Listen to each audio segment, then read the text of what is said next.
Hi friends, so in this video we'll talk about the stages of growth. See, previously what we studied was, we studied about the three sectors, primary sector, secondary sector and tertiary sector. तो अगर किसी भी हम तीनों sectors की अगर हम बात करें, किसी भी कंट्री की अगर हम बात करें, अगर हम ग्रोथ की बात करेंगे, ग्रोथ पर्सपेक्टिव से अगर हम देखेंगे, तो पहला किस पे डिपेंडेंट होगा? प्राइमरी सेक्टर पे. कोई भी कंट्री डिपेंडेंट होगी प्राइमरी सेक्टर पे. Then from primary it will switch to secondary sector, that is industrial sector. And after the industrial sector, the dependence will be on the service sector. So it should be go like this, from primary to secondary and from secondary to tertiary. But what happened in few cases, it was not the case.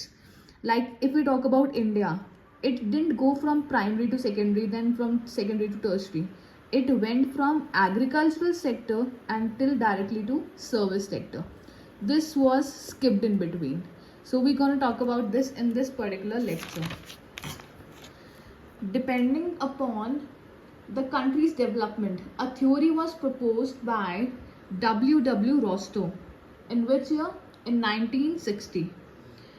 See, what happened was in 1991 when Narsingh Rao committee came, it brought three things. A new industrial policy was there, which was further divided into three LPG. LPG means liberalization, industrialization and globalization. See, if we talk about the growth, how growth took place.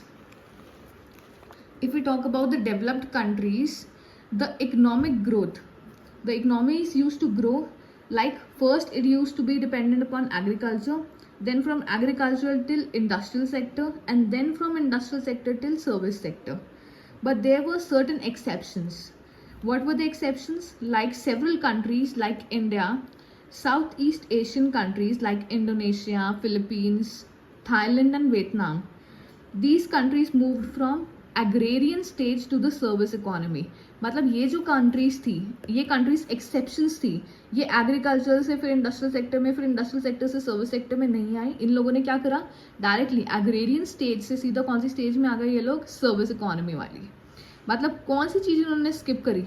They skip the industrial sector without much healthy expansion of the industrial sector. तो India की भी अगर हम बात करें तो India ने भी क्या किया था? डायरेक्टली अग्रेरियन स्टेज से वो किस में आ गई थी? सर्विस इकोनॉमी वाली. सो industrial sector was totally skipped. बहुत लेस एक्सपेंशन हुआ इंडस्ट्रियल सेक्टर में. तो ये हमारे लिए क्या था? इंडिया के लिए क्या था? ये मेजर लॉस था. क्यों लॉस था? Because high dependency of capital goods on foreign markets. क्योंकि क्या हो रहा था? मेजॉरिटी जो थी, जो हमारी डिपेंडेंसी थी कैपिटल गुड्स की, वो हम खुद तो फुलफिल कर नहीं पा रहे थे. इंडिया खुद तो फुलफिल कर नहीं पा रहा था. वो कहाँ से आ रहा था? पूरे कैपिटल गुड्स फॉरेन मार्केट से. कभी चाइना से आ रहा है, कभी जापान से आ रहा है, मतलब जगह जगह अलग अलग कंट्रीज से आ रहा था. तो हम लोग खुद क्या थे? दूसरी कंट्रीज के ऊपर डिपेंड होने लग गए थे. तो ये सबसे बड़ा ड्रॉबैक था इंडिया के लिए. क्या? जो ये ट्रांजिशन हुआ, ट्रांजिशन कैसा हुआ था? एग्रीकल्चरल इकोनॉमी से कहाँ हो गया ट्रांजिशन? सर्विस इकोनॉमी में. कौन सी चीज़, कौन सी इकोनॉमी स्किप हो गई थी बीच में? Industrial sector. ये मेजर ड्रॉबैक था इंडिया के लिए. 1990s की अगर हम बात करें तो services in national income crossed about 50% of the mark. तो बेसिकली ये हो गया था.